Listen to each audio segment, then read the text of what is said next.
मस्त सुतिरहेछ हो। त्यसपछि यो मेरो चिङ्की मस्त सुतेछ हो, मस्त।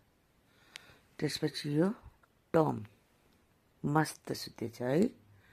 बताउनुहोस्, यिनीहरूलाई मेरो घरको रखवाली गर्न ल्याएको हो, मैले यिनीहरूको रखवाली गर्दैछु के, म जागिरहेको छु के है, मैले यिनीहरूको रखवाली गर्दैछु।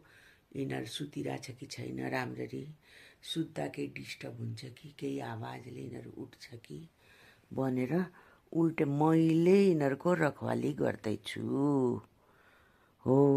यसरी चाहिँ कुकुर पाल्नुपर्छ के, यसरी पाल्नुपर्छ, तब मात्रै तपाईँले भन्न मिल्छ I am pet lover, I am dog lover भनेर भन्न मिल्छ। मेरो रानीहरू सुतिरहेछ, टम सुतेछ, कति माया अहिले बाबा।